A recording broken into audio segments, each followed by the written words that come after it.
Next हम लोग DPP kinematics का डिस्कशन करते हैं। ये भी जेईई मेन में लास्ट 2013 ऑनवर्ड्स जितने भी क्वेश्चंस आए हैं वो सारे हैं इसमें। Let us start with question number 1। Question number 1 में कह रहा है a passenger train of length 60 metre travels at a speed of 80 km per hour. Another freight train of length 120 meter travels at a speed 30 km per hour. The ratio of time taken by the passenger train to completely cross the freight train when they are moving in the same direction and when they are moving in opposite direction. तो ये सीधा सीधा relative velocity का question है। Let's say कि एक train मैं इस तरह से बना देता हूँ और दूसरा ट्रेन इस तरह से बना देते हैं, ठीक है। लेट्स से जब वो सेम डायरेक्शन में जा रहे होंगे V1 और V2 से, तो लेट्स से ये फ्राइट ट्रेन हो गई और ये पैसेंजर ट्रेन हो गई। पैसेंजर ट्रेन का लेंथ हमको गिवन है 60 मीटर और फ्राइट ट्रेन का लेंथ हमको गिवन है 120 मीटर। फ्राइट ट्रेन की स्पीड हमको दी हुई है 30 किलोमीटर पर आवर और पैसेंजर ट्रेन की स्पीड दी हुई है 80 किलोमीटर पर आवर, ठीक है। तो इनका रिलेटिव वेलोसिटी सेम डायरेक्शन में V1 माइनस V2 हो जाएगा और जो डिस्टेंस ट्रैवल करना होगा वो 60 प्लस 120 होगा। तो when they are in same direction तो T1 की वैल्यू बनेगी 60 plus 120 total distance to be travelled and divided by speed हो जाएगी 80 माइनस 30, लेकिन ये किलोमीटर पर आवर में होगी तो मीटर पर सेकेंड में कन्वर्ट करने के लिए 5/18 और मल्टीप्लाई करेंगे। और इसी तरह अगर हम लोग T2 निकालेंगे तो डिस्टेंस ट्रेवल तो 60 प्लस 120 ही रहेगा, लेकिन जो स्पीड होगी अपोजिट डायरेक्शन में रिलेटिव वेलोसिटी ऐड हो जाएगी, तो 80 प्लस 20 अपॉन 5/18 इंटू 5/18 हो जाएगा। तो उस कंडीशन में जब आप T1 अपॉन T2 निकालोगे तो आप ध्यान से देखो सीधे सीधे हमको 11/5 मिल जाएगा, यानी कि ऑप्शन डी हमारा करेक्ट हो जाएगा क्वेश्चन नंबर 1 में। सेकेंड क्वेश्चन में बढ़ते हैं। क्वेश्चन नंबर 2 में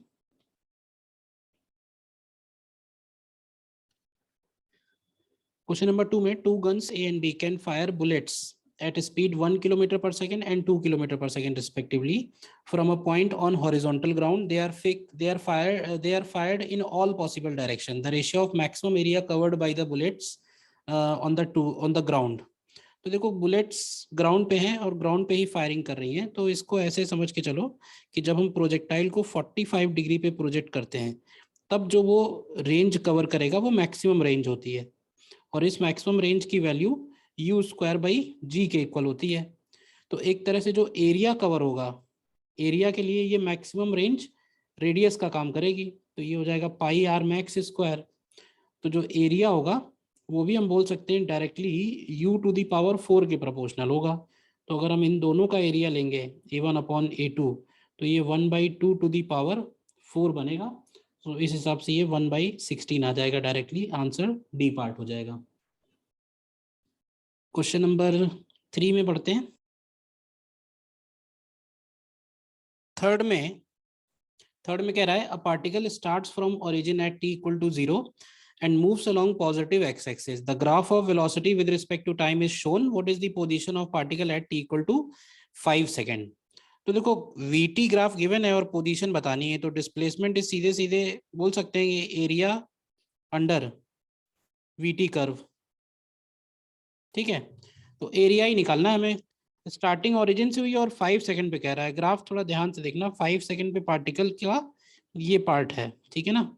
तो एक्चुअली हमें ये पूरे एरिया की वैल्यू निकालनी है। तो अगर सिंप्लीफाई करके डिवाइड कर देते हैं अलग अलग पार्ट में, तो ये वाला जो ट्राइंगल है ये हो जाएगा half of base into height. तो half of base into height ये बन जाएगा 2 यूनिट्स।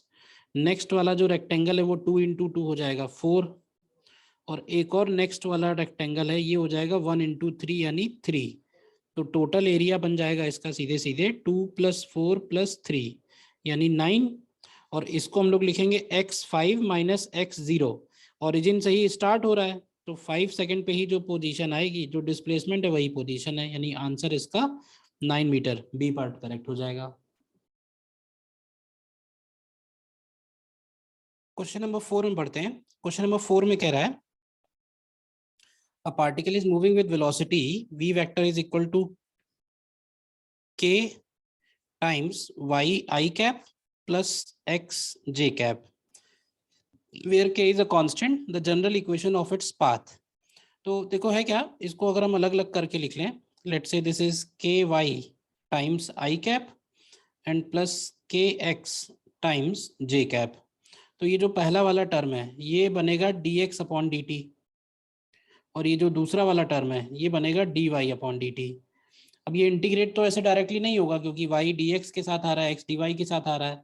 तो एक काम ऐसे कर सकते हैं, दोनों इक्वेशंस अगर हम लोग लिखें, dy अपॉन डी टी की वैल्यू दिया हुआ है kx और dx अपॉन डी टी की वैल्यू दी हुई है ky, इन दोनों को डिवाइड कर दो। डिवाइड करोगे तो dy अपॉन dx की वैल्यू मिल जाएगी x अपॉन y। तो अब अगर इसको हम इंटीग्रेट करें, y dy is equal to x dx, integrate करते हैं। अब उसने ये नहीं बताया है कि पार्टिकल का स्टार्टिंग पॉइंट क्या है, ओरिजिन है या नहीं है। तो एक तरह से ये इंटीग्रेशन जो है हमारे लिए इनडेफिनिट इंटीग्रेशन टाइप बन जाएगा। तो हम इसमें एक इंटीग्रेशन कांस्टेंट ऐड कर देते हैं, सीधे सीधे लिमिट्स नहीं है। तो हमारे पास आ जाएगा Y square is equal to X square plus constant, ठीक है ना। तो Y square is equal to X square plus constant, यानी बी ऑप्शन हमारा करेक्ट हो जाएगा, ठीक है। नेक्स्ट क्वेश्चन नंबर 5 में आते हैं। क्वेश्चन नंबर 5 में, in a car race on a straight road, in a car race on a straight road, car A takes a time t less than car B at the finish and passes the finishing point with a speed v more than that of car B. Both the car starts from rest and travel with constant acceleration. तो let's say car A car B दोनों same time पे same position से चल रहे हैं, ठीक है। इसका एक्सीलरेशन a1 है, इसका एक्सीलरेशन a2 है, ठीक है। और लेट्स से जहां पे ये रेस एंड हो रही है, ठीक है, तो लेट्स से रेस जहां तक ट्रेवल हुई है उसका डिस्टेंस x है। तो कार ए को जो टाइम लगेगा वो टाइम लगेगा, हम लोग डायरेक्टली लिख सकते हैं अंडर रूट ऑफ 2h/g वाला फॉर्मूला। ऐसे ही कार बी का जो टाइम लगेगा वो होगा अंडर रूट 2h/g, इसका ए अलग है। तो कह रहा है कि कार ए को टी टाइम कम लग रहा है, तो ऐसे बोल सकते हैं कि under root of 2x upon a2 minus under root of 2x upon a1, ये वैल्यू t के बराबर है, फर्स्ट इक्वेशन। अच्छा, स्पीड अगर हम लोग निकालें तो कार a की स्पीड यहाँ पे आएगी अंडर रूट ऑफ 2a1x और कार b की स्पीड आएगी अंडर रूट 2a2x। ये हम लोगों ने यूज किया है v square equal to you square plus 2as, क्योंकि u दोनों का 0 है, एक्सीलरेशन अलग अलग है, डिस्टेंस ट्रेवल्ड सेम है। और कह रहा है कि कार ए की जो स्पीड है वो v ज़्यादा है, तो दूसरी इक्वेशन बनेगी under root 2a1x minus under root 2a2x, this is equal to v। तो अब इन दोनों इक्वेशंस को अगर आप डिवाइड कर दोगे तो x हो जाएगा कैंसिल और आपको a1 a2 v और t में रिलेशन मिल जाएगा। तो इसको थोड़ा सॉल्व करके देख लेना आप। सॉल्व करने के बाद आपको v का जो वैल्यू है ये मिल जाएगा under root of a1 a2 into T बाहर आएगा, क्या नाम है, उसके रूट के, स्क्वायर रूट के। तो डी ऑप्शन हमारा करेक्ट आएगा इसमें। क्वेश्चन नंबर 6 में देखते हैं। क्वेश्चन नंबर 6 में, the position coordinates of a particle moving in a 3D coordinate system is given by x दिया हुआ है, y दिया हुआ है, z दिया हुआ है, द स्पीड ऑफ पार्टिकल। तो सीधे सीधे x को डिफरेंशिएट करेंगे तो हमें vx मिलेगा, तो ये हो जाएगा dx/dt से minus a omega sine omega T. इसी तरह y को डिफरेंशिएट करेंगे तो vy मिल जाएगा dy/dt, तो ये हो जाएगा a omega cos omega T. और z कोऑर्डिनेट को डिफरेंशिएट करेंगे तो vz मिल जाएगा, तो vz आ जाएगा a ओमेगा, टाइम हट जाएगा। और स्पीड यानी v स्क्वायर को लिख सकते हैं vx square plus vy square plus vz square. तो ये वैल्यू सॉल्व करने पे देखो ध्यान से, तो क्या ये 2 times a square omega square आएगी, तो v की वैल्यू √2 टाइम्स a ओमेगा बनेगी। √2 टाइम्स a ओमेगा का मतलब है कि सी ऑप्शन करेक्ट है, ठीक है। नेक्स्ट क्वेश्चन में बढ़ते हैं, क्वेश्चन नंबर 7। क्वेश्चन नंबर 7 में कह रहा है a person climbs up a stalled escalator in 60 seconds. If standing on the same but escalator running with constant velocity, he takes 40 seconds. How much time it takes person to walk up the moving escalator? Escalator मतलब वो वही वाला हो गया जो automatic staircase समझ लो, ठीक है। तो कह रहा है कि अगर वो खुद चल के जा रहा है, यानी उसकी अपनी स्पीड लेट से v1 है, और अगर वो खड़ा है सिर्फ एस्केलेटर चल रहा है तो एस्केलेटर की स्पीड v2 है। तो अगर वो दोनों मतलब एस्केलेटर भी चल रहा है और वो खुद भी उसके ऊपर दौड़ रहा है तो उसको कितना टाइम लगेगा? तो जाहिर सी बात है कुछ कम टाइम लगेगा। तो लेट से जो डिस्टेंस ट्रैवल करनी है उसको नीचे से लेके ऊपर तक, वो डिस्टेंस है d। अब जब वो जा रहा है तो उसको टाइम लगेगा d/v1, और ये दिया हुआ है 60 सेकेंड्स। जब एस्केलेटर एलोन मूव कर रहा है तो टाइम लग रहा है 40 सेकेंड्स, और जब दोनों ही चलेंगे तो ऑब्वियसली उसका ग्राउंड फ्रेम में स्पीड v1 + v2 हो जाएगा, तो उसको टाइम लगेगा मान लेते हैं t सेकेंड्स। तो सीधा सीधा क्या करो, पहली इक्वेशन से v1 निकालो, ये आएगा d/60। दूसरी इक्वेशन से v2 निकालो, ये आएगा d/40, और ये v1 और v2 दोनों उठा के यहाँ रख दो। तो यहाँ से हमको टाइम t मिल जाएगा, और ये टाइम t की वैल्यू निकल के आएगी 24 सेकेंड्स। ठीक है ना, v1 v2 की वैल्यू फर्स्ट और सेकंड इक्वेशन से उठा के इसमें हमने रख दिए।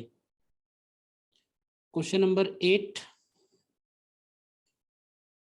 क्वेश्चन नंबर 8 में a bullet loses 1/nth of its velocity passing through 1 plank. समझना ध्यान से, कोई भी बुलेट एंटर हो रही है लेट से v0 वेलोसिटी से, और कह रहा है कि ये लूज कर रही है 1/nth ऑफ इट्स वेलोसिटी। अब ये तो कि 1/nth अगर लूज कर दे रही है यानी वेलोसिटी लॉस्ट, तो वेलोसिटी लॉस्ट को हम लोग लिखेंगे v0/n। तो वेलोसिटी रिमेनिंग कितनी होगी? तो रिमेनिंग हो जाएगी v0 1 - 1/n। तो कह रहा है कि कितने प्लैंक्स लगेंगे उसको कंप्लीटली स्टॉप करने के लिए। तो इसका रिटार्डेशन निकालते हैं और मान लेते हैं कि एक प्लैंक की जो विड्थ है वो x है। तो इसमें हम लोग यूज करेंगे third equation, v² = u² + 2as।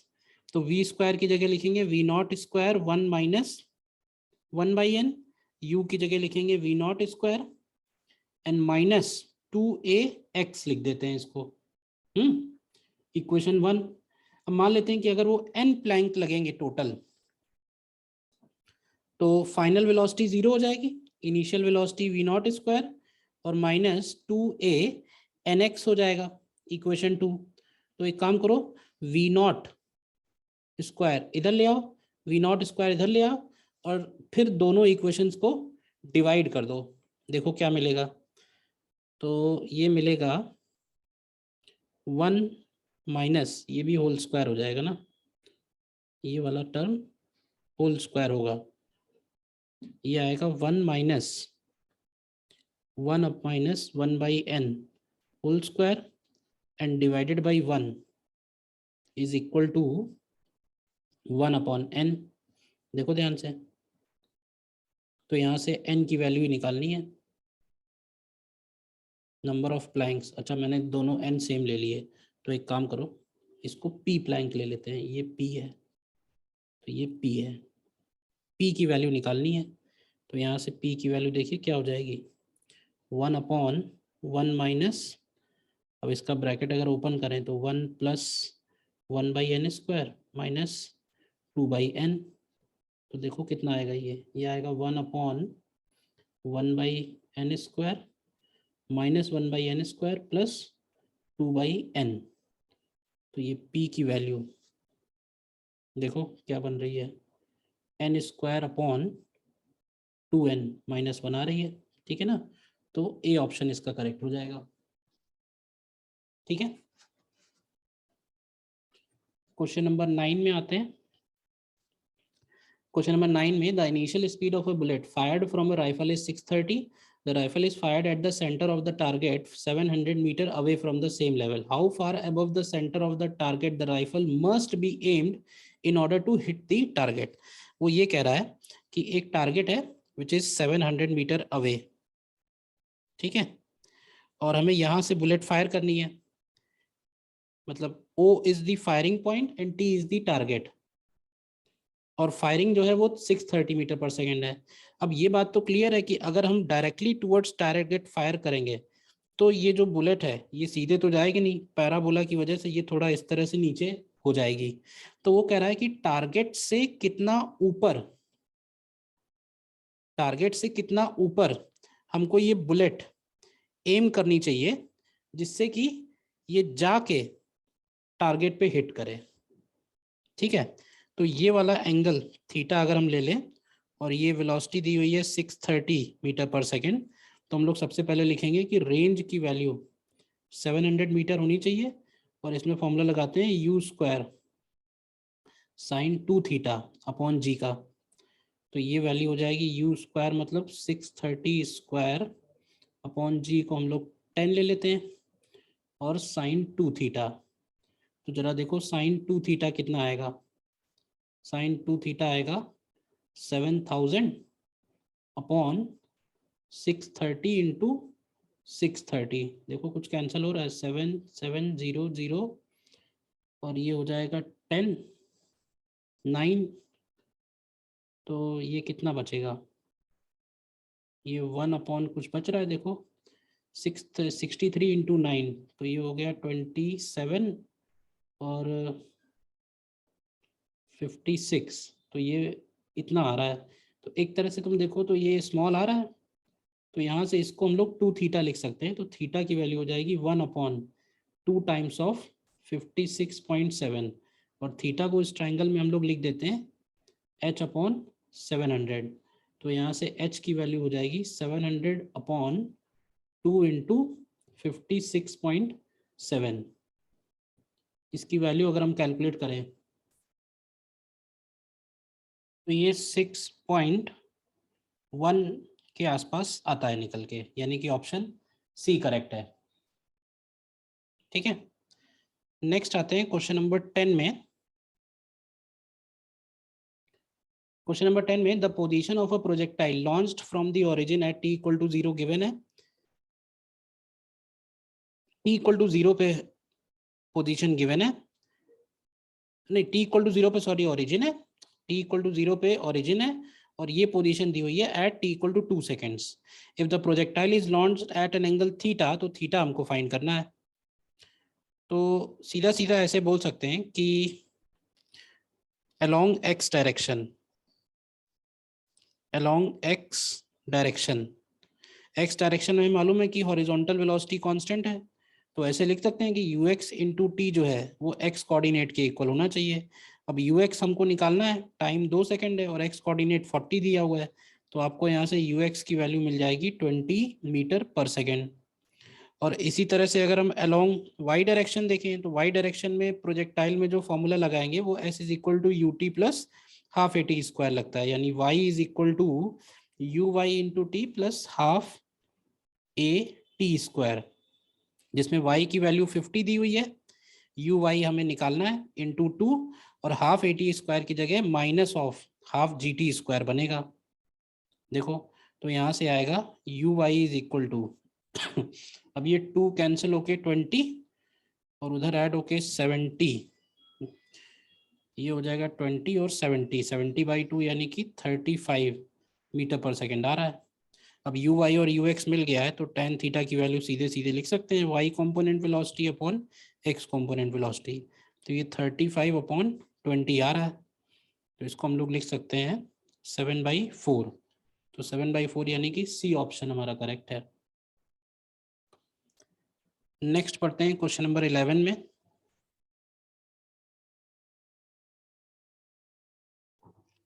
Question number 11 में the maximum range of a bullet fired from a toy pistol mounted on a car at rest is 40 metre. What will be the acute angle of inclination of the pistol for maximum range when the car is moving in the direction of firing with uniform velocity on a horizontal surface? तो देखो अगर rest पे है तो maximum range का हमारे पास formula है u square by जी। तो इससे पहले u निकाल लेते हैं कि टॉय गन का u कितना होगा, तो g इंटू आर, तो ये 400 होगा, यानी टॉय गन की जो फायरिंग स्पीड है वो 20 मीटर पर सेकेंड है। अब वो सेकेंड केस में ये कह रहा है कि अगर ये टॉय गन कार के ऊपर एक माउंट कर रहे हैं और वो कार यूनिफॉर्म वेलोसिटी से आगे जा रही है, कितनी यूनिफॉर्म वेलोसिटी से, 20, और ये खुद भी फायर कर सकती है 20 मीटर पर सेकेंड से, तो इसको ये कितना एंगल रखना चाहिए जिससे कि मैक्सिमम रेंज मिले। तो देखो इसको हमें सॉल्व करना पड़ेगा। अब बुलेट की हॉरिजॉन्टल वेलोसिटी हो जाएगी 20 + 20 cos थीटा और वर्टिकल वेलोसिटी होगी 20 sin थीटा। टाइम निकलेगा वर्टिकल वाले कंपोनेंट से, टाइम को लिखते हैं ना 2 × वर्टिकल कंपोनेंट अपॉन जी, तो टाइम आ जाएगा 40 sin थीटा अपॉन जी। और हॉरिजॉन्टल रेंज अगर निकालेंगे तो ये हो जाएगा ux × t, सीधे सीधे। तो ux कितना है, ux है 21 + cos थीटा और t का मतलब है 40 sin थीटा अपॉन g को भी 10 लिख देते हैं। तो देखो ये x कितना आता है निकल के, x का वैल्यू आ रहा है ये हो जाएगा suppose 80 × bracket sin theta × 1 + cos theta.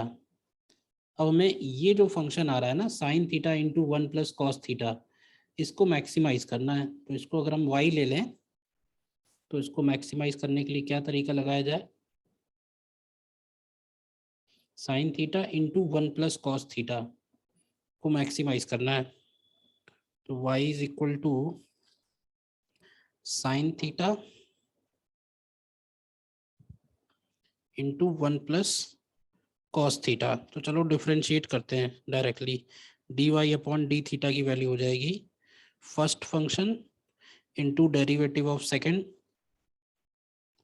Minus नहीं plus derivative of first into second function, और इसको करेंगे हम इक्वल टू 0। तो यहाँ से हमको मिलेगा sign square theta minus sign square theta plus cos square theta, minus का साइन स्क्वायर थीटा आ रहा है और प्लस का कॉस स्क्वायर थीटा आ रहा है, and plus cos theta is equal to 0। Sine square theta को भी अगर हम चाहें तो 1 माइनस कॉस स्क्वायर थीटा लिख देते हैं। तो ये हो गया cos square theta plus cos theta is 0। तो ये आ रहा है 2 cos square theta plus cos theta minus 1 equal to 0। तो कॉस थीटा की वैल्यू हो जाएगी -b plus minus under root b² minus 4ac upon 2। तो माइनस तो लेंगे नहीं, प्लस लेंगे, तो -1 + 3 अपॉन 4, यानी ये 1/2 आ रहा है। 1/2 का मतलब है कि थीटा की वैल्यू 60 डिग्री है। ठीक है ना, देखो ध्यान से, अच्छा क्वेश्चन है ये। ठीक है, आंसर इसका बी ऑप्शन करेक्ट हो जाएगा 11th का।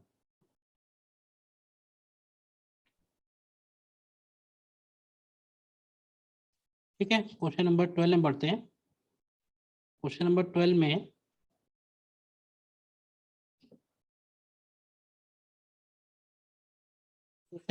में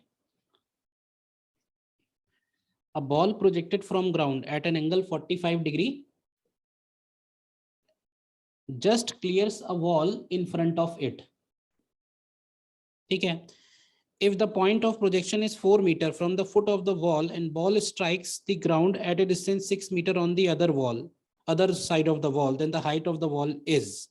तो देखो प्रोजेक्टाइल जो फेंका गया है इधर से 4 मीटर है और उधर 6 मीटर पे, तो प्रोजेक्टाइल इस तरह का है ये। ठीक है, और इसमें हम इस जो हमको गिवन है कि सपोज वॉल जो है वो इस तरह से है कि वॉल को जस्ट ये क्लियर कर रहा है। वॉल का हाइट हमको नहीं दिया हुआ है, वॉल का हाइट हम लोग h ले लेते हैं, लेकिन ये दिया हुआ है कि वॉल के फुट से फेंका गया इधर 4 मीटर से और दूसरी तरफ जाके गिर रहा है 6 मीटर पे, और बॉल का जो प्रोजेक्शन है वो 45 डिग्री पे है। कितने वेलोसिटी भी दिया हुआ है ये भी नहीं पता है। तो 45 डिग्री अगर दिया हुआ है तो देखा जाए तो इस पॉइंट के कोऑर्डिनेट्स हम लोग लिख सकते हैं भाई। देखो अगर ओरिजिन से फेंका गया है तो इस पॉइंट के कोऑर्डिनेट्स हो जाएंगे 4, h। और हमारे पास एक फॉर्मूला है using range form. Equation of trajectory का एक रेंज फॉर्म का फॉर्मूला है जिसको लिखते हैं y is equal to x tan theta bracket में 1 - x/r। तो ये इसका डायरेक्ट एप्लीकेशन है। y की जगह h हो जाएगा, x की जगह 4, टेन थीटा की जगह 10/45, 1 - x की जगह 4 और रेंज की जगह 10। तो देखो कितना मिलेगा, ये हो जाएगा 4, 1 - 4/10 तो ये हो गया 6/10। तो ये सीधे सीधे 2.4 मीटर आता है। तो 12th का आंसर बी करेक्ट हो जाएगा।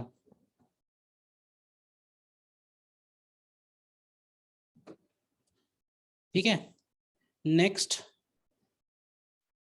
13th में बढ़ते हैं आगे। 13th क्वेश्चन में a particle starts from origin from rest and moves with uniform acceleration along positive x-axis. Identify all figures that correctly represents the motion qualitatively. देखो acceleration constant अगर है तो एक्सीलरेशन का ग्राफ तो सीधा सीधा बनेगा, तो ऐसा ही हो जाएगा। एक्सीलरेशन का ग्राफ कांस्टेंट है तो ए ऑप्शन तो करेक्ट है ही है। अब एक्सीलरेशन अगर कांस्टेंट है इसका तो वीटी ग्राफ भी v प्रोपोर्शनल टू टी बनेगा, ये भी सही है। और एक्सटी ग्राफ जो है वो पैराबोला ओपनिंग अपवर्ड होगा। इसमें अगर कंफ्यूजन है तो सीधे सीधे ए कांस्टेंट है तो एक्स को लिखेंगे हम लोग हाफ ए टी स्क्वायर, ठीक है ना। तो ये प्रोपोर्शनल टू टी स्क्वायर है तो प्रोपोर्शनल टू टी स्क्वायर वाला ग्राफ ये डी वाला होगा। तो ए बी एंड डी सही है तो ऑप्शन सी हमारा करेक्ट आएगा 13 में। ठीक है, नेक्स्ट क्वेश्चन नंबर 14 में देखते हैं। 14th में कह रहा है ship A is sailing towards north east with velocity दिया हुआ है। Ship B is at a distance 80 kilometre east and 150 kilometre north of ship A and is sailing towards west, what will be the minimum distance. देखो ये अच्छा questions हैं, अच्छे questions हैं। तो इसके लिए क्या करते हैं हम लोग, पहले नॉर्थ साउथ ईस्ट वेस्ट बना लेते हैं। ठीक है, इधर की तरफ हो गया ईस्ट, इधर की तरफ हो गया नॉर्थ, इधर हो गया वेस्ट, इधर हो गया साउथ। शिप बी का पोजीशन दिया हुआ है ए के रिस्पेक्ट में, तो मान लेते हैं कि ए को हम यहाँ ले लेते हैं और जो शिप बी है वो कहीं यहाँ पे है। शिप बी 80 और 150 है तो कुछ इस तरह से बना लेते हैं। ये है शिप बी की लोकेशन, ये वाला डिस्टेंस 80 है, और ये वाला डिस्टेंस शिप बी के लिए 150 है। 150 किलोमीटर नॉर्थ है, 80 किलोमीटर ईस्ट है। और शिप ए का वेलोसिटी किधर दिया हुआ है, शिप ए का वेलोसिटी दिया है 30 आई कैप 50 जे कैप। लिख लेते हैं velocity of A is 30 I cap plus 50 J cap. ये वाला आई कैप हो गया और ये वाला जे कैप हो गया। और शिप बी का वेलोसिटी दिया है वेस्ट की तरफ 10, तो वेस्ट यानी इधर की तरफ दिया है तो इसको लिखेंगे -10 आई कैप। तो देखो ऐसे क्वेश्चंस को करने का सीधा सीधा तरीका रिलेटिव मोशन ही होता है। हम किसी एक के रिस्पेक्ट में दूसरे का मोशन ऑब्जर्व करेंगे और सपोज हम ए के ऊपर बैठ जाते हैं, तो जिस पे बैठेंगे वो रेस्ट पे हो गया। तो सबसे पहले निकालेंगे velocity of B with respect to A, तो इसको हम लोग लिखेंगे velocity of B minus velocity of A. तो velocity of B minus velocity of A अगर करेंगे तो हमको मिलेगा -40 I cap -50 J cap, -40 I cap -50 J cap. तो ऐसा हो सकता है कि ये जो वेलोसिटी है ये इस डायरेक्शन में कहीं आ रही हो। ये वेलोसिटी का डायरेक्शन हो गया velocity of B with respect to A. निकालना क्या है हमको, A will be at minimum distance. तो देखो जब ए और बी के बीच में मिनिमम डिस्टेंस होगा तो ये परपेंडिकुलर डिस्टेंस है, मतलब जब ये बी जो है बी डैश पे पहुंचेगा तब ए और बी के बीच में डिस्टेंस मिनिमम होगा। तो जरा देखते हैं ध्यान से, क्योंकि ये 40 आई कैप और 50 जे कैप है। कैलकुलेशन थोड़ा सा इसमें जा रहा है, सोचता हूँ कैसे शॉर्ट किया जाए। भाई 80 है 150 है, एक्चुअली हमें क्या है, हमें ये वाला एंगल चाहिए, ये चाहिए एंगल थीटा। अगर ये थीटा एंगल मिल जाए तो बी से लेके बी डैश तक का डिस्टेंस हम लोग लिख सकते हैं ए बी कॉस थीटा से। और इसको टाइम कितना लगा बी से लेके बी डैश तक आने में, तो बी बी डैश में हम डिवाइड कर देंगे मॉड ऑफ वी बी ए से डायरेक्टली, तो ये हमको टाइम सीधे सीधे मिल जाएगा। अब इसके लिए थीटा चाहिए, थीटा। तो थीटा निकालने के लिए क्या किया जाए, देखो ये जो वेक्टर है, ये वेक्टर में ये वाला डायरेक्शन 40 आई कैप है और ये वाला डायरेक्शन -50 जे कैप है। तो ये वेक्टर वर्टिकल के साथ जो अल्फा बना रहा है, तो उसका tan अल्फा अगर हम लोग लिखेंगे तो ये हो जाएगा 40/50, tan अल्फा हो जाएगा 40/50। और ये वाला जो एंगल बनेगा बीटा, उसका अगर हम लोग tan बीटा लिखेंगे तो tan बीटा की वैल्यू आएगी 80/150, यानी ये है 4/5 और ये है 8/15। और हमें चाहिए थीटा, थीटा की वैल्यू है अल्फा माइनस बीटा। तो एक काम करो, tan थीटा निकालो, तो tan theta is equal to tan of alpha minus beta. ठीक है, यहाँ से tan थीटा निकलेगा, थोड़ा कैलकुलेशन है, अब आगे कर लो आप अपने आप। tan थीटा की वैल्यू जब यहाँ से निकल आएगी तो उससे आपको cos थीटा निकालना है, और mod of V A B, mod of V A B की वैल्यू सीधे सीधे हो जाएगी ए बी डिस्टेंस हो जाएगी under root of 80 square plus 150 square, और mod of V A B बन जाएगा under root of 40 square plus 50 square. सिर्फ cos थीटा का वैल्यू रखना है और tan थीटा जो भी निकलेगा वहां से उठा के cos थीटा में पुट कर देना है। ठीक है, अच्छा क्वेश्चन है ये। नेक्स्ट बढ़ते हैं क्वेश्चन नंबर 15 में।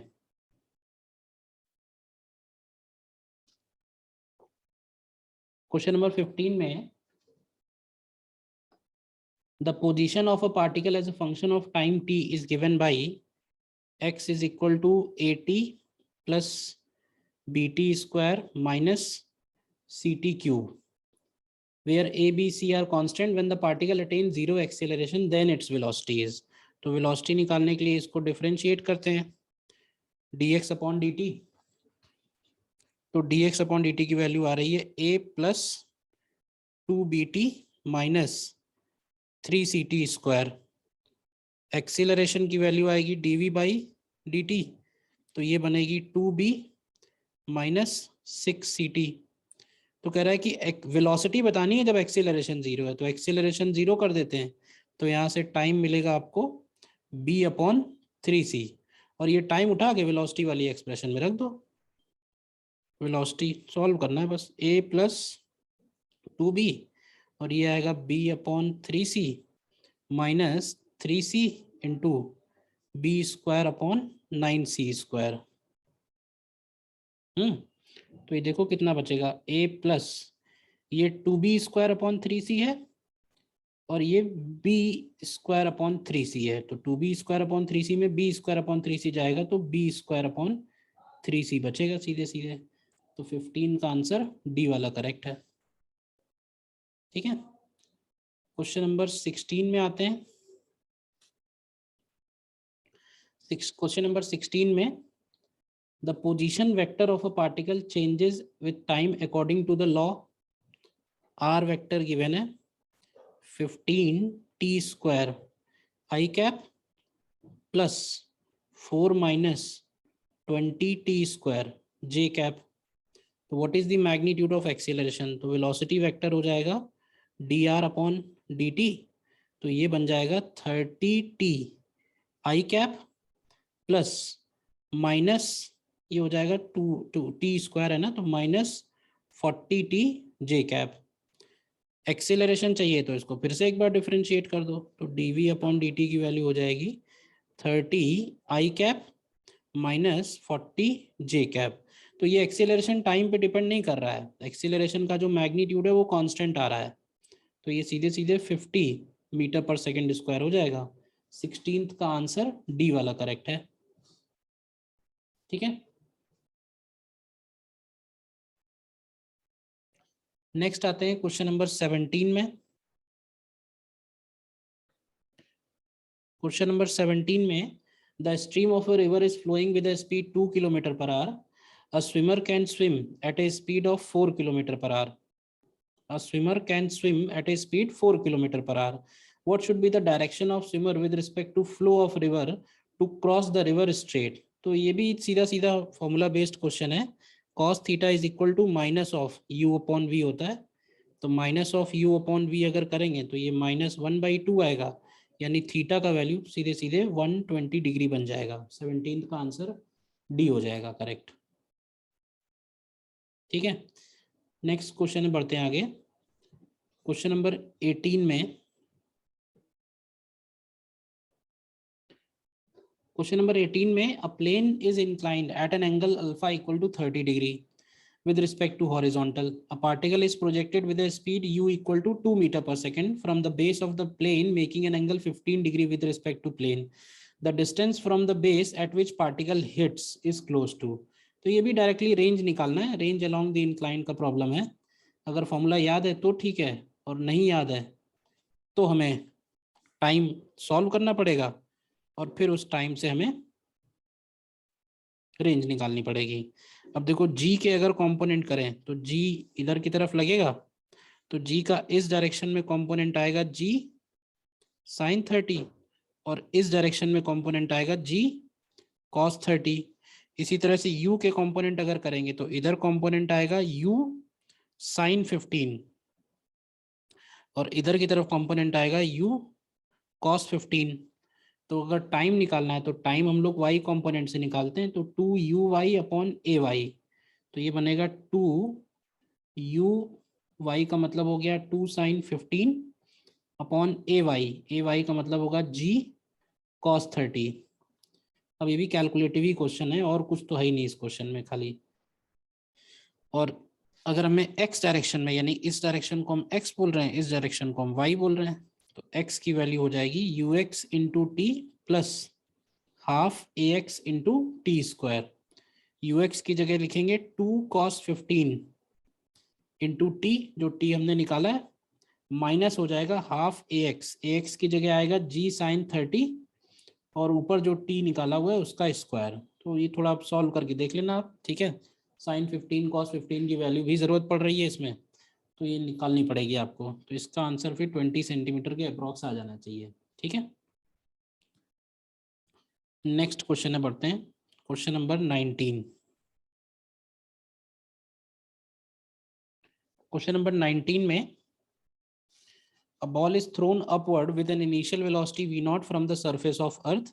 The motion of ball is affected by a drag force which is equal to m gamma v square. ठीक है, where v is the velocity, gamma is a constant, m is the mass. तो time taken by ball to rise to its zenith, मतलब highest point पे पहुंचने में कितना time लगेगा.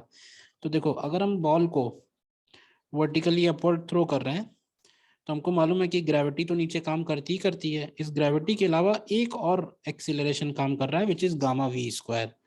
तो अगर इसके एक्सीलरेशन को साइन के साथ लिखा जाए तो ये minus g plus gamma v square होगा, और एक्सीलरेशन को हम लोग लिख देते हैं d v by d T, और बस इसको एक बार इंटीग्रेट करना है. तो ये गामा वी स्क्वायर, तो ये जी प्लस गामा वी स्क्वायर इसके नीचे आ जाएगा और ऊपर माइनस डी टी. वेलोसिटी की वैल्यू इनिशियल वी नॉट है, फाइनल 0 है, टाइम हमको निकालना है 0 से t. ठीक है ना, अब कर लेना इसको आप इंटीग्रेट, यहाँ से टाइम की वैल्यू पता करनी है. ठीक है, तो आंसर देखना आप लोग, आंसर इसमें बी वाला मैच करेगा. ठीक है ना.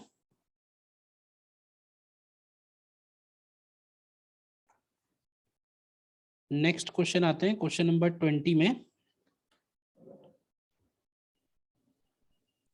क्वेश्चन नंबर 20 में a particle is moving with a speed v equal to b root x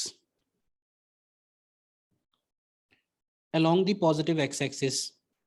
ठीक है, calculate the speed of particle at time t equal to tau. तो देखो v b root x दिया हुआ है, तो v को लिख दो dx अपॉन dt. क्यों भाई, ये देखो b root x दिया है ना, तो इसका मतलब है कि वी स्क्वायर हो गया बी स्क्वायर इंटू एक्स। तो हमको मालूम है कि वी स्क्वायर अगर एक्स के प्रोपोर्शनल आ रहा है तो ये कांस्टेंट एक्सीलरेशन मोशन हो गया। तो v square equal to you square plus 2x से कंपेयर करेंगे, जिसमें u 0 हो जाएगा और 2a की वैल्यू बी स्क्वायर के इक्वल आ जाएगी। हो गया। तो अगर 2a की वैल्यू पता चल गई है तो v equal to u plus 80 लगा दो, जिसमें u हो गया 0। a की जगह क्या लिखोगे? a की जगह लिखेंगे b square by 2 into t, और t की जगह टाउ। तो b square tau by 2 answer हो जाएगा। तो 20 का आंसर बी करेक्ट हो जाएगा। ठीक है, नेक्स्ट 21 में two particles are projected from same point with the same speed u such that they have same range but different maximum height. तो यही मालूम है कि एक के लिए एंगल थीटा होता है तो दूसरे के लिए एंगल जो है वो, मतलब थीटा 1 की वैल्यू अगर थीटा है तो थीटा 2 की वैल्यू 90 माइनस थीटा होती है। ये भी सुना है, ये तो फॉर्मूला निकाला ही हुआ है इनफैक्ट। रेंज सेम आएगी दोनों केस में। रेंज की वैल्यू क्या होगी? रेंज की वैल्यू होगी u square sine 2 theta upon g. तो इसको ऐसे भी लिख सकते हैं 2 times of u square sine theta cos theta upon g. और h1 h2 अगर निकालेंगे तो h1 हो जाएगा u square sine square theta by 2g, और h2 निकालेंगे तो ये हो जाएगा u square cos square theta upon 2g, क्योंकि थीटा की जगह जब 90 माइनस थीटा रखेंगे तो साइन थीटा जो है वो कॉस थीटा में कन्वर्ट हो जाएगा। अब इन दोनों को मल्टीप्लाई कर लो और आर स्क्वायर से डिवाइड कर दो, तुम्हें मिल जाएगा कि आंसर इसका बी वाला करेक्ट आएगा। नेक्स्ट क्वेश्चन में बढ़ते हैं, क्वेश्चन नंबर 22 में the trajectory of a projectile near the surface of earth is given by y is equal to 2x minus 9x square. अगर थीटा नॉट पे फेंका गया है वी नॉट स्पीड से, तो थीटा नॉट और वी नॉट बताना है। तो इसको कंपेयर कर लेते हैं किससे? y is equal to x tan theta minus g x square upon 2u square cos square theta से। तो अगर आप कंपेयर करोगे इन दोनों को तो यहाँ से टेन थीटा की वैल्यू 2 आ रही है, तो टेन थीटा 2 है तो कॉस थीटा 1/√5 होगा और साइन थीटा 2/√5 होगा। तो किसी भी फॉर्म में चाहिए वो आंसर मिल जाएगा।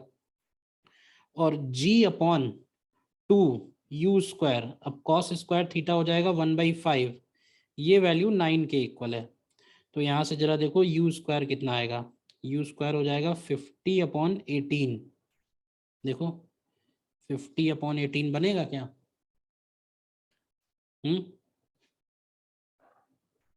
यू स्क्वायर की वैल्यू 50/18, तो ये 25/9 हो जाएगा। तो यहाँ से u की वैल्यू 5/3 आ रही है। ठीक है, तो u 5/3 है और थीटा कॉस इनवर्स 1/5, तो ए ऑप्शन ही मैच कर जा रहा है। ठीक है, नेक्स्ट 23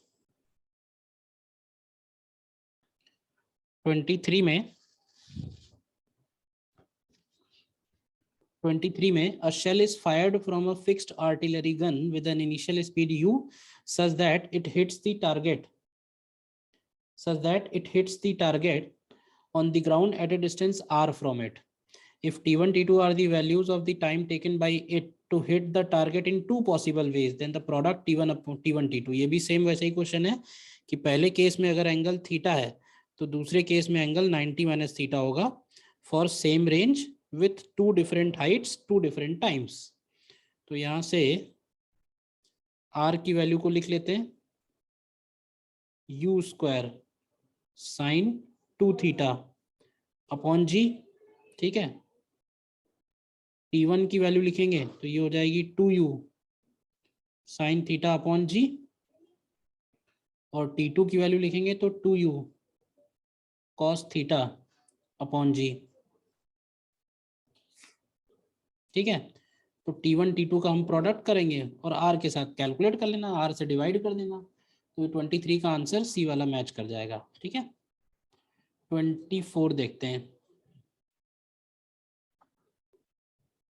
24 में a man in a car at a location Q on a straight highway is moving with speed V. He decides to reach point P in a field at a distance D from the highway. ठीक है. Speed of car in the field is half to that on the highway. What should be the distance RM so that time taken to reach P is minimum? देखो इसको क्या है ना, question तो ये kinematics का है, लेकिन मैं कहूंगा कि इसको अगर आप ज्योमेट्रिकल ऑप्टिक्स से जोड़ दोगे तो बहुत आसान हो जाएगा. ज्योमेट्रिकल ऑप्टिक्स से जोड़ने का मतलब क्या है, देखो लाइट भी जब ट्रैवल करती है ना एक पॉइंट से दूसरे पॉइंट पे, तो उसको जो टाइम लगता है वो मिनिमम लगता है. तो इमेजिन ऐसे करो कि जब ये एयर में है तो इसकी स्पीड c है, लेकिन जब ये डेंसर मीडियम में जा रही है तो इसकी स्पीड c/2 हो जा रही है. तो c/2 होने का मतलब है कि डेंसर मीडियम का रिफ्रैक्टिव इंडेक्स 2 हो गया, रेयर मीडियम का रिफ्रैक्टिव इंडेक्स 1 है. तो इंसिडेंट का एंगल अगर 90 डिग्री ले रहे हैं इस लाइट रे का, तो रिफ्रैक्टेड का ये वाला एंगल कितना होगा सीधा सीधा. तो IC अगर निकालें हम लोग तो साइन IC की वैल्यू हो जाएगी 1/μ. तो यहाँ से IC बन जाएगा 30 डिग्री. अब IC अगर ये वाला एंगल 30 डिग्री है तो डिस्टेंस RM सीधे सीधे D tan 30 हो जाएगी. तो D tan 30 का मतलब D/√3 आंसर हो गया. कुछ भी हमें डिफरेंशिएट इंटीग्रेट करने की जरूरत नहीं है. तो 24 का आंसर D वाला करेक्ट हो जाएगा. ठीक है.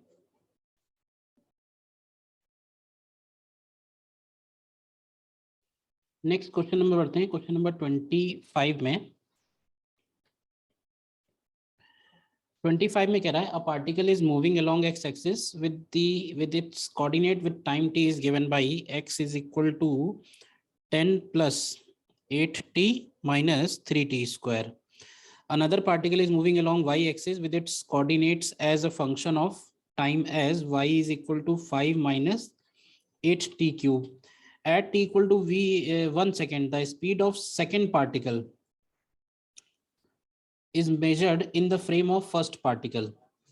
तो एक पार्टिकल x के लॉन्ग जा रहा है, एक पार्टिकल y के लॉन्ग जा रहा है. इसका स्पीड अगर हम लोग निकालेंगे तो ये हो जाएगा 8 minus 60 और t equal to 1 पे निकालेंगे तो ये हो जाएगा 2 मीटर पर सेकेंड. इसका स्पीड निकालेंगे तो ये हो जाएगा -24t स्क्वायर. देखिए 24t स्क्वायर और ये हो जाएगा 24 minus 24 मीटर पर सेकेंड. अब एक जा रहा है x एक्सिस के लॉन्ग i कैप और एक जा रहा है y एक्सिस के लॉन्ग. तो अगर रिलेटिव वेलोसिटी निकालेंगे, velocity of particle 1 with respect to 2, तो रिलेटिव वेलोसिटी में -2i cap plus 24j cap आ रहा है. तो इसका अगर हम मैग्नीट्यूड निकालेंगे तो मैग्नीट्यूड हो जाएगा इसका √2 स्क्वायर प्लस 24 स्क्वायर. तो देखो 2 स्क्वायर प्लस 24 स्क्वायर 576 और ये तो ये √580 मीटर पर सेकेंड बन रहा है. ठीक है ना. तो v की वैल्यू 580 हो जाएगी सीधे सीधे.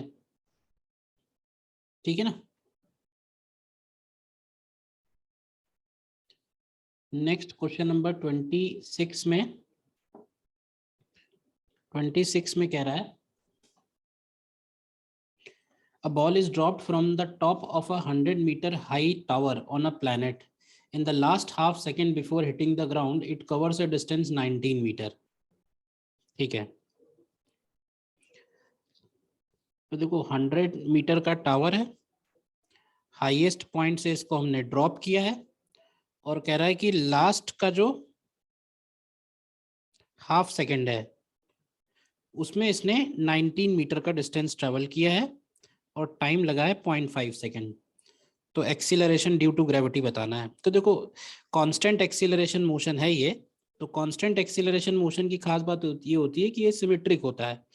तो अगर हम मान लें कि ये यहाँ टकराया है √2gh से, ठीक है ना, तो ये वैल्यू आएगी √200g. तो अगर हम इसको इसी वेलोसिटी से ऊपर की तरफ थ्रो कर दें √200g से, तो ये पहले 0.5 सेकेंड में 19 मीटर का ही डिस्टेंस कवर करेगा, because forward and backward motions are completely symmetric.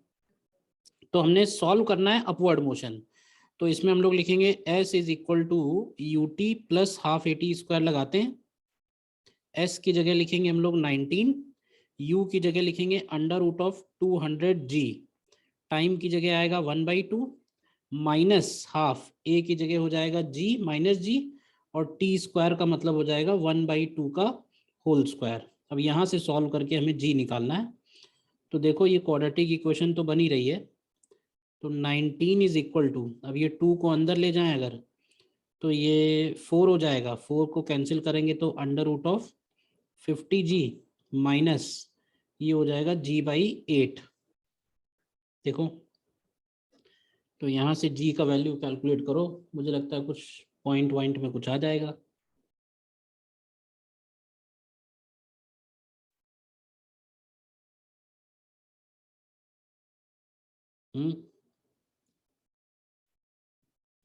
g का वैल्यू अगर हम कैलकुलेट करें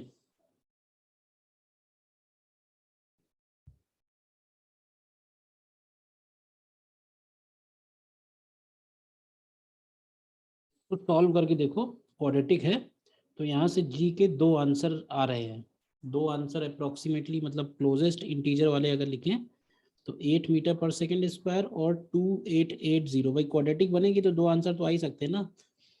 भाई 8 तो यहाँ सीधे नजर आ रहा है, क्योंकि अगर हम यहाँ g को 8 रख दें तो देखो पहला वाला टर्म हो जाएगा 200, नहीं 400, तो उसका रूट आएगा 20 और g/8 हो जाएगा 1, तो 20 माइनस 1 19 हो जाएगा। ऐसे ही 2880, 2 आंसर निकलेंगे, इसको सॉल्व करके देख लेना आप लोग, ठीक है। नेक्स्ट क्वेश्चन नंबर 27 में, 27 में a particle starts from the origin at t equal to 0 with initial velocity दिया है 3 i cap and moves in xy plane with constant acceleration, ठीक है। x coordinate of the particle at the instant when y coordinate is 32 meter is d meters। तो देखो start हुआ, initial velocity उसकी 3 i cap है, यानी initial velocity सिर्फ x direction में है, y डायरेक्शन में इनिशियल वेलोसिटी 0 है, लेकिन एक्सीलरेशन उसका x डायरेक्शन में भी है 6i कैप और y डायरेक्शन में भी है विच इज 4j कैप। और 2 डायमेंशन मोशन की खास बात ये है कि दोनों मोशन हम अलग अलग सॉल्व कर सकते हैं।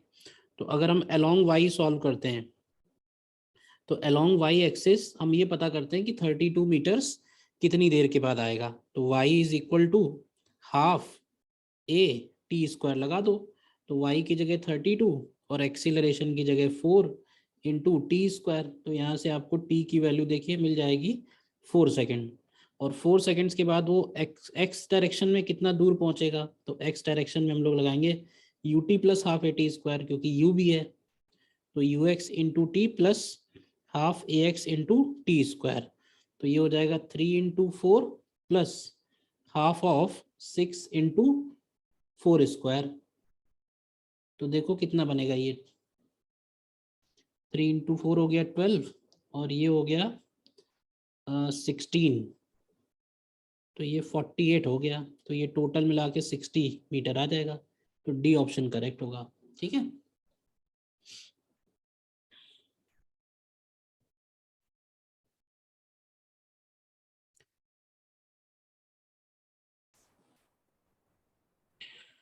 नेक्स्ट क्वेश्चन नंबर 28 में देखते हैं। 28 में कह रहा है the distance x covered by a particle in one dimensional motion varies with time t as x square दिया हुआ है। तो x स्क्वायर को अगर हम x में कन्वर्ट करें तो x की वैल्यू बनेगी under root of a t square plus 2bt and plus c, और एक्सीलरेशन निकालना है x के फंक्शन में कैसे होगा, तो पहले इसको डिफरेंशिएट करके वेलोसिटी निकाल लेते हैं। तो अगर हम इसको एक बार डिफरेंशिएट करेंगे तो ये आएगा 1 अपॉन अंडर रूट ऑफ, बल्कि 2 टाइम्स हो जाएगा a t square plus 2bt plus c, और चेन रूल से ए टी स्क्वायर को करेंगे तो 280 और 2bt को करेंगे तो 2b, तो ये वैल्यू बचेगी a t plus b and whole divided by under root of a t square plus 2bt plus c. और एक्सेलरेशन निकालना है तो वेलोसिटी को एक और बार डिफरेंशिएट कर दो। तो इसमें हम लोग लगाएंगे डिनोमिनेटर यानी AT² plus 2bt plus c into differential of numerator minus numerator into differential of denominator. तो डिफरेंशियल ऑफ डिनोमिनेटर आएगा AT प्लस बी अपॉन 2 तो कैंसिल ही हो जाएगा, under root of AT² plus 2bt plus c and whole divided by denominator whole square यानी AT² plus 2bt plus सी। अब इसको अगर हम थोड़ा सॉल्व करें तो ये हो जाएगा AT² plus 2bt plus c into a minus AT plus b का whole square and whole divided by AT² plus 2bt plus c to the power 3/2। तो अब देखोगे यहाँ से AT² BC² कैंसिल हो जाएगा, ये 1/x टू द पावर 3 के प्रोपोर्शनल आएगा, यानी x की पावर -3 के प्रोपोर्शनल आ रहा है। तो n की वैल्यू यहाँ पे 3 हो जाएगी सीधे सीधे, ठीक है ना। नेक्स्ट क्वेश्चन नंबर 29 में बढ़ते हैं। 29 में train A and train B are running on opposite direction with the speed given है. A person is walking in train A in the direction opposite to its motion with a speed this. Speed of this person as observed by train B will be close to. तो relative motion का question है। Train A and train B, तो train A and train B they are running on parallel track in opposite direction. ये इधर जा रही है 36 kilometre per hour, तो 36 किलोमीटर पर आवर मतलब 10 मीटर पर सेकेंड, और ये इधर जा रही है 72 किलोमीटर पर आवर यानी 20 मीटर पर सेकेंड। अब कह रहा है a man is walking in train A in a direction opposite to its motion with a speed 1.8 kilometre per hour. तो 1.8 किलोमीटर पर आवर को अगर हम कन्वर्ट करेंगे तो ये 0.5 मीटर पर सेकंड होगा। तो इसका मतलब ये जो 0.5 मीटर पर सेकंड दिया हुआ है ये विद रिस्पेक्ट टू ट्रेन ए दिया हुआ है। तो इस मैन का वेलोसिटी अगर ग्राउंड से लिखना होगा, velocity of man with respect to ground, तो इसमें ट्रेन वाली वेलोसिटी ऐड करनी होगी, तो ये 10 माइनस 0.5 हो जाएगा यानी 9.5 मीटर पर सेकंड यानी आई कैप होगा। और velocity of man with respect to अगर ट्रेन बी लिखेंगे तो इसमें ट्रेन बी वाली वेलोसिटी और ऐड हो जाएगी अपोजिट होने की वजह से। तो ये आंसर 29.5 मीटर पर सेकंड आएगा, यानी कि बी ऑप्शन करेक्ट है। नेक्स्ट क्वेश्चन में बढ़ते हैं। क्वेश्चन नंबर 30 में starting from origin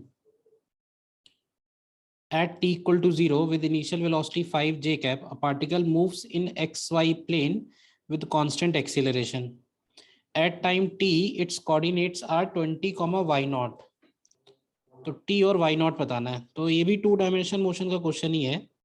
initial velocity x direction में 0 है, इनिशियल वेलोसिटी y डायरेक्शन में 5 j कैप है, और एक्सीलरेशन x डायरेक्शन में 10 i कैप है, और एक्सीलरेशन y डायरेक्शन में 4 j कैप है, ठीक है। और कह रहा है कि t equal to t time पे इसके कोऑर्डिनेट्स हैं, यानी x डायरेक्शन में डिस्प्लेसमेंट 20 मीटर है और y डायरेक्शन में डिस्प्लेसमेंट y0 मीटर है। तो हम एक काम करते हैं, अलोंग x पहले सॉल्व करते हैं। अलोंग x डायरेक्शन के लिए हम लोग सीधे सीधे लिख सकते हैं x is equal to ux into t. तो x की जगह 20 है, ux into t plus half ax into t square. तो ux इंटू टी हो गया 0 प्लस हाफ ए एक्स की जगह है 10 इंटू टी स्क्वायर। तो यहाँ से टी स्क्वायर की वैल्यू 4 आ रही है, यानी टी की वैल्यू तो निकल आई 2 सेकेंड। अब टी 2 सेकेंड है, तो अब अलोंग वाई डायरेक्शन सॉल्व कर लो। वाई डायरेक्शन में भी हम लोग यही इक्वेशन यूज करेंगे, y is equal to u t plus half a t square. तो यू टी की जगह हो जाएगा 5 into 2 plus half a t square, a की जगह 4, टी की जगह 2। तो ये हो जाएगा 10 प्लस 8, यानी ये आ रहा है 18 मीटर। तो आंसर 2 सेकेंड्स एंड 18 मीटर हो जाएगा, यानी कि सी ऑप्शन करेक्ट है। ठीक है, नेक्स्ट देखिए क्वेश्चन नंबर 31 में। 31 में a small ball of mass is thrown upward with velocity u from the ground. The ball experiences a resistive force mkv square.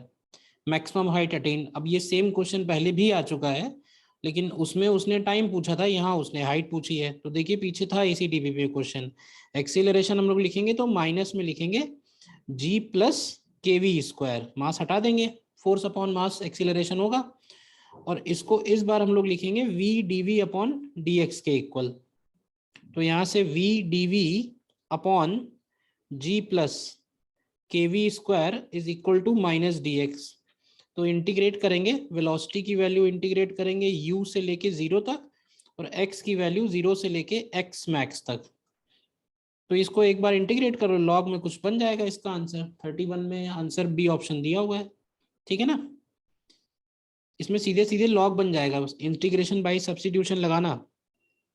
Late g plus k v square is equal to t.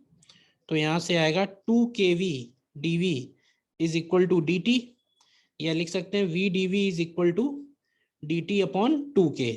तो integration by substitution, first और second equation. तो left hand side integrate हो जाएगा, log में बनेगा, बाद में limits रख देना।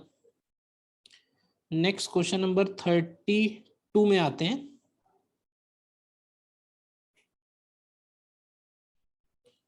32 में the speed versus time graph for a particle is shown in the figure. The distance traveled by the particle during the time interval 0 to 5 second. तो ये सीधे सीधे डिस्टेंस ट्रेवल जो है वो एरिया अंडर द कर्व के equal हो जाएगा। एरिया अंडर द कर्व, तो एरिया अंडर द कर्व हो जाएगा हाफ बेस इनटू हाइट। तो 32 का आंसर सीधे सीधे 20 मीटर हो जाएगा। That's it. क्वेश्चन नंबर 33 देखिए। 33 में a balloon is moving up in air vertically above point A. ये डायग्राम दिया हुआ है।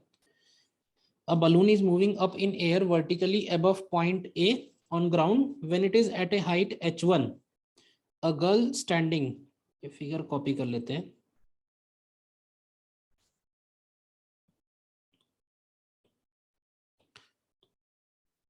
When it is at a height h1, a girl standing at a distance d from A sees it at an angle 45 degree with respect to vertical.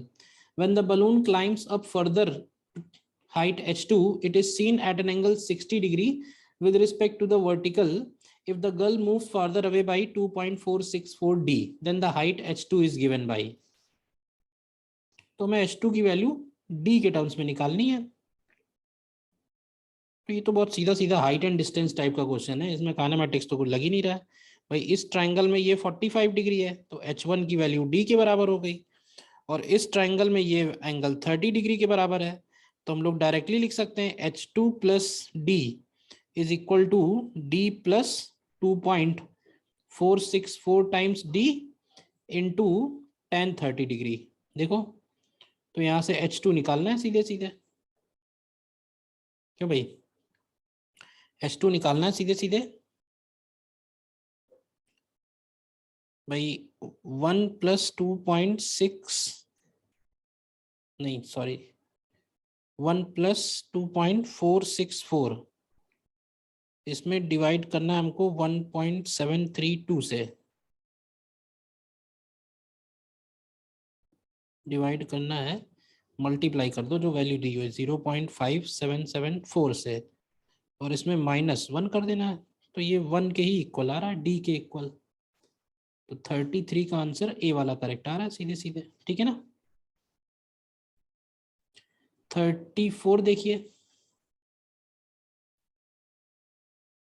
34 में a helicopter raises from rest on ground vertically upward with constant acceleration g.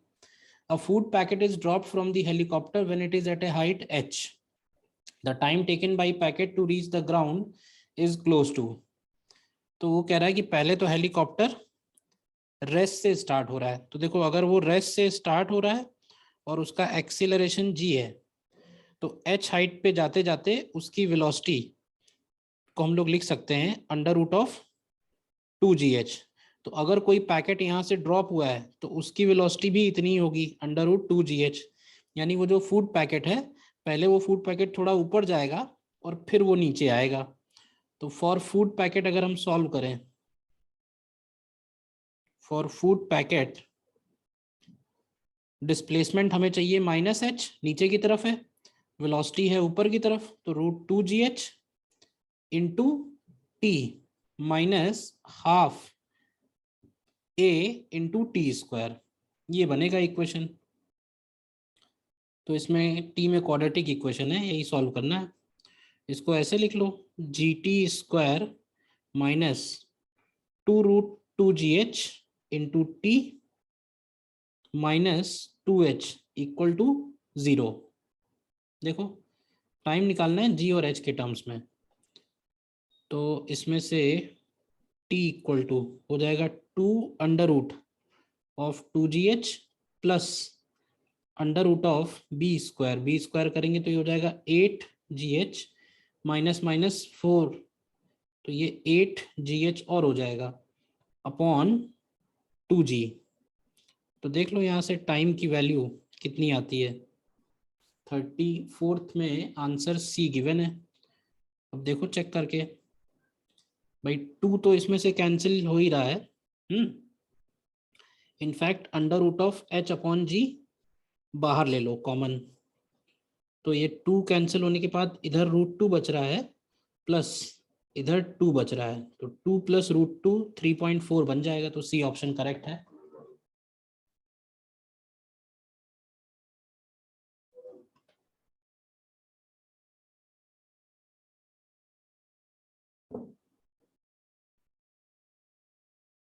Question number 35 में देखते हैं। 35 में कह रहा है velocity v।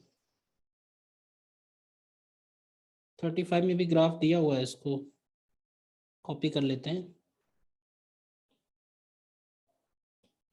velocity v and time t, graph of a body in straight line motion is shown in the figure. The point s is at 4.33, ठीक है वो भी दिया ही हुआ है। The total distance covered, तो टोटल डिस्टेंस के लिए हमें total area under the curve निकाल देना है सीधा सीधा।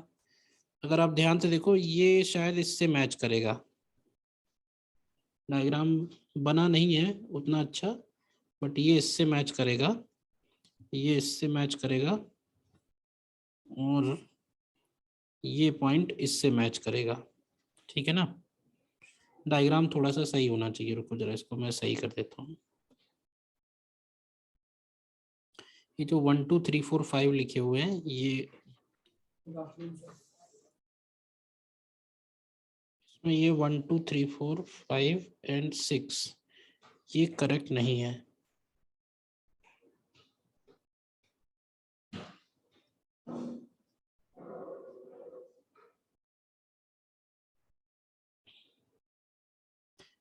ये वाला 0.5 होगा, इस तरह से होगा, ये इस तरह से होगा, ये पॉइंट इसमें 5 होगा, ये 6 होगा, ये वाला 4 होगा, ये वाला आई थिंक 2 होगा। चलो कैलकुलेट करते हैं पहले, तब पता चलेगा। डिस्टेंस मतलब टोटल एरिया ही निकालना है सीधे सीधे। और ये जो पॉइंट दिया हुआ है ना, पॉइंट एस, ये दिया है 4.333 सेकेंड्स, ठीक। तो ये वाला एरिया अगर हम निकालेंगे half of base into height, तो ये हो जाएगा 4। ये वाला एरिया निकालेंगे तो ये होगा 8। अच्छा ये वाला एरिया अगर हम लोग निकालेंगे तो half of base into height 4.333 है, तो दिस इज बेसिकली 4:1/3, या इसको ऐसे बोल सकते हैं, दिस इज 13/3। तो ये हो जाएगा हाफ बेस, बेस लिखेंगे तो 1/3 आएगा, हाइट लिखेंगे तो 4 आएगा, तो ये बनेगा 2/3 मीटर। और ये वाला एरिया लिखेंगे अगर हम लोग, तो ये बनेगा, अब ये 1/3 है तो इधर वाला 2/3 होगा, तो हाफ बेस इंटू हाइट, तो ये आएगा 4/3 मीटर। डिस्टेंस में तो सब ऐड ही होना है। और इसका एरिया लिखेंगे तो हाफ बेस इंटू हाइट, तो ये हो जाएगा 1। तो टोटल डिस्टेंस अगर लिखेंगे तो 4 + 8 + 2/3 प्लस 4/3 और +1, तो ये 12 हो गया, 13 हो गया और 2, तो ये 15 आ रहा है।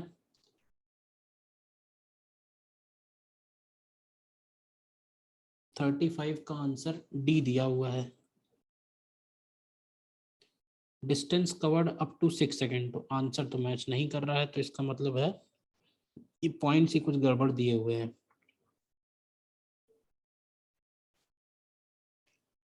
फिर से कैलकुलेशन कर लें, ये हो जाएगा हाफ बेस, इसका है 1/3 इंटू हाइट है 4, तो ये 2/3 मीटर है। इधर वाला बेस है 2/3 और हाइट है 2। अच्छा, तो ये 2/3 मीटर आएगा, सॉरी 2/3 मीटर होगा ये भी, 2/3 मीटर। तो ये कितना बनेगा, ये आ रहा है 13 + 4/3। तो ये 14:1/3 बन रहा है कुछ इस तरह से। 13 × 3 43/3 बन रहा है। 43/3 तो आंसर है नहीं, 37/3 है। फिर क्या गड़बड़ हो रही है? 2 × 4 सही लिखा है, 4 × 2 8 भी सही लिखा है। Half of base into height, इधर भी 1 सही लिखा है।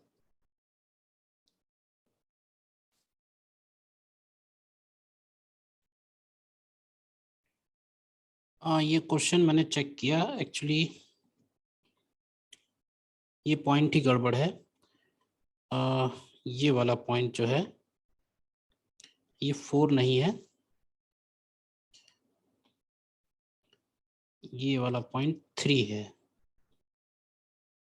ठीक है, तो जिसकी वजह से इसका एरिया चेंज हो जाएगा।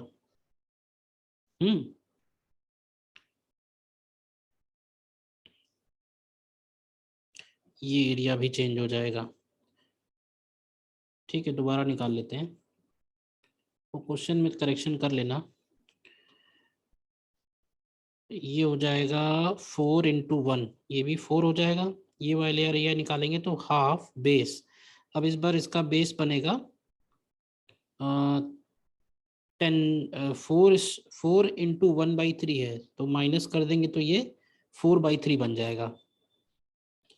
Half of base into height, तो ये बनेगा 8/3। इधर वाला एरिया निकालेंगे तो अभी भी वो इतना ही बनेगा, इधर भी इतना ही बनेगा। तो S = 4 + 4 + 8/3 + 2/3 एंड +1, तो ये आएगा 9 + 10/3। तो ये 37/3 मीटर आएगा। ठीक है ना। क्वेश्चन में करेक्शन है, करेक्शन ये है कि ये वाला जो पॉइंट है, ये 3 और 4 सही नहीं बने हुए हैं, इसको हमें करेक्ट करना पड़ेगा। ये जो बी के ठीक नीचे वाला पॉइंट है ये 3 है, बी के ठीक नीचे वाला पॉइंट 3 है ये, और ए के ठीक नीचे वाला 2 है। ठीक है, और ये 5 भी जो है वो इसके नीचे है।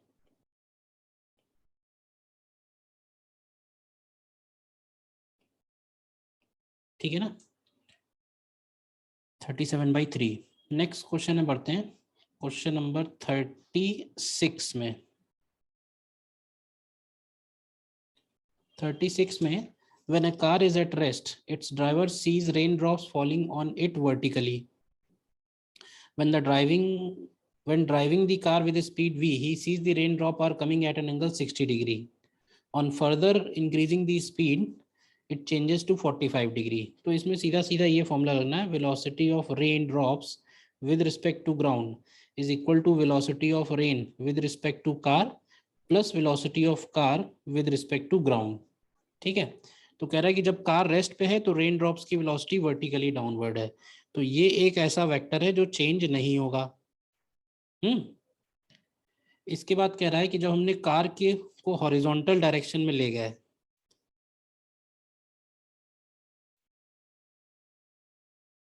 तो इसमें कार का वेलोसिटी अगर हम इधर की तरफ लेते हैं लेट्स से v, तो जो एपरेंट रेन ड्रॉप्स नजर आएंगी वो ये वाला वेक्टर बनेगा. भाई ये वाला वेक्टर हो गया velocity of car with respect to ground और ये वेक्टर बनेगा velocity of rain drops with respect to car. तो ये 60 डिग्री फ्रॉम हॉरिजॉन्टल है, ये 60 डिग्री फ्रॉम हॉरिजॉन्टल. ठीक है, अब कह रहा है कि on further increasing the speed, मतलब अगर हम कार की फर्दर स्पीड बढ़ा के 1 प्लस बीटा वी कर दें तो एक तरह से बीटा वी हमने और इंक्रीज कर दी है, तो इसको जो एपरेंट वेलोसिटी होगी वो ये वाली नजर आएगी और तब उसको एंगल नजर आ रहा है 45 डिग्री. तो अब हमें इसमें बीटा ही निकालना है. तो देखो अगर ये 60 डिग्री है तो ये वाला वेक्टर हो जाएगा v√3, चेक कर लो ध्यान से. और अगर ये v√3 है तो यहाँ से v प्लस बीटा v की वैल्यू v√3 के इक्वल हो गई, तो बीटा की वैल्यू सीधे सीधे 0.732 आ जाएगी, यानी कि डी ऑप्शन हमारा करेक्ट आएगा. ठीक है, नेक्स्ट क्वेश्चन नंबर 37 में a clock has a continuously moving seconds hand of 0.1 meter length. The average acceleration of the tip of the hand is of the order. Average acceleration of the tip of the hand is of the order of. Order पूछा हुआ है, तो देखो अगर हम इसमें कोई एक सर्कुलर डायल बनाते हैं तो ये जो टिप है, ठीक है ना, अब इसमें तुम देखोगे तो स्पीड तो चेंज हो नहीं रही है, स्पीड है कांस्टेंट. स्पीड कितनी है, अब ये कौन सा हैंड है, ये हैंड है, इसका ओमेगा लिख लेते हैं. ओमेगा की वैल्यू कितनी बनेगी, ओमेगा की वैल्यू बनेगी 2 पाई बाई टी.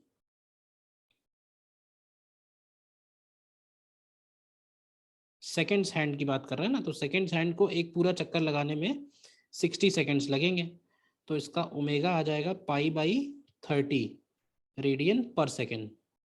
और यहाँ पे एवरेज एक्सीलरेशन जो होगा वो रेडियल एक्सीलरेशन ही होगा. This is r omega square, तो आर की वैल्यू है 0.1 मीटर और ओमेगा स्क्वायर का मतलब हो गया पाई स्क्वायर अपॉन 30 स्क्वायर. तो ये वैल्यू आप जरा कैलकुलेट करो कितना बनेगा भाई, पाई स्क्वायर और 0.1, तो ये एक तरह से 1/900 आ रहा है. तो अप्रोक्सीमेटली इसका जो ऑर्डर है वो 10 पावर -3 के ऑर्डर का हो गया एक तरह से. तो ऑप्शन ए इसमें करेक्ट है. क्वेश्चन नंबर 38 में a ball is thrown up with a certain velocity so that it reaches a height h. Find the ratio of two different times of the ball reaching h/3 in both direction. तो देखो है क्या, question ये कह रहा है कि किसी भी बॉल को अगर हम थ्रो करते हैं ऊपर की तरफ तो जाके वापस नीचे आती है. तो है क्या, अगर हम ये बोल रहे हैं कि टोटल हाइट इसकी h है अगर, तो ये h/3 हाइट पे 2 बार आती है. तो अगर जाते समय h/3 पे ये t1 टाइम में आ रही है और आते समय t2 टाइम में आ रही है, तो हमें t1/t2 का रेशियो निकालना है सीधे सीधे. तो इसको हम लोग सीधे सीधे क्या करो, इसको सॉल्व करने के लिए ये वाला हाइट जो है ये है 2h/3। यहाँ पे इसकी वेलोसिटी 0 है, तो ये वाला टाइम भी t1 ही होगा। तो t1 + t2 तो हम लोग लिख सकते हैं जाने और आने का टाइम, तो ये हो जाएगा 2 × 2h/g। ठीक है, और t2 में से t2 टाइम है o से लेके b तक का।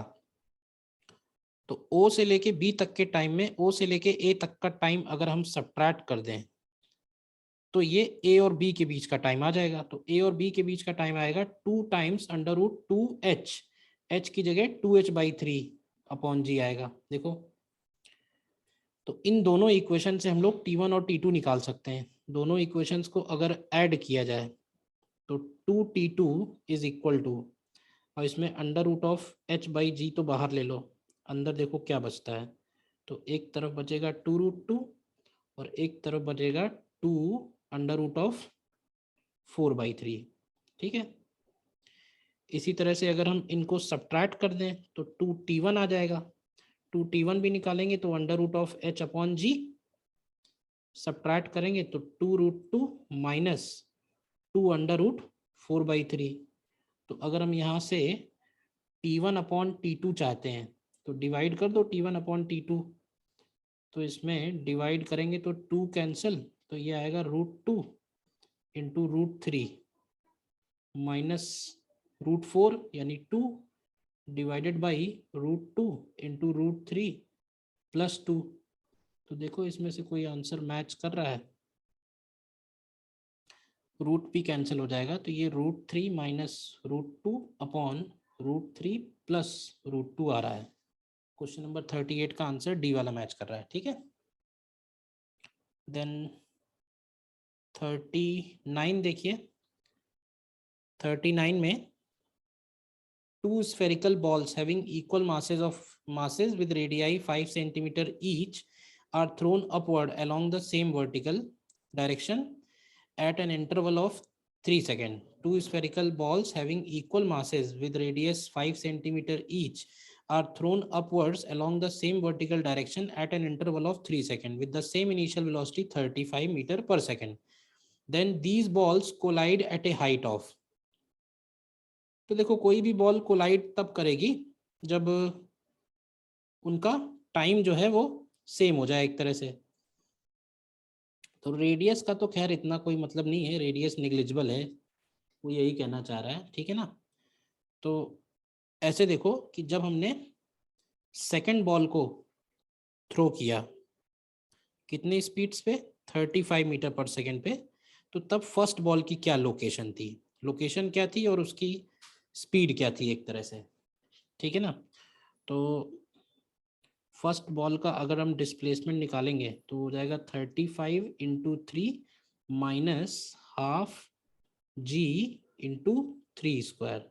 तो ये देखो कितना आएगा 105 माइनस ये हो जाएगा 9 × 5 45। तो ये होगा 60 मीटर।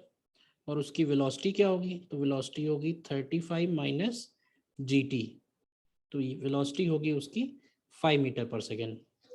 तो ये जो बॉल नंबर 1 है, बॉल नंबर 1 ऊपर की तरफ जा रही है 5 मीटर पर सेकेंड से, और इनके बीच में डिस्टेंस दिया हुआ है 60 मीटर। तो अब ये देखो कि दोनों हवा में ही है, कोलाइड होंगी, तो इनका रिलेटिव वेलोसिटी अगर आप निकालो तो वो आएगा 30 मीटर पर सेकेंड, और इनके बीच में डिस्टेंस रिलेटिव निकालोगे तो वो आएगा 60 मीटर। तो कितनी और देर के बाद ये टकराएंगी, तो 2 सेकेंड और लगेंगे। तो 2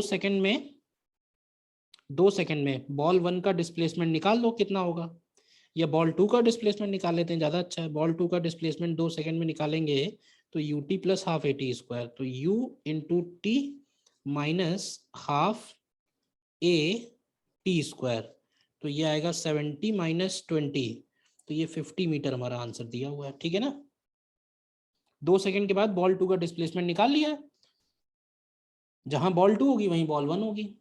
ठीक है, सो दैट्स ऑल।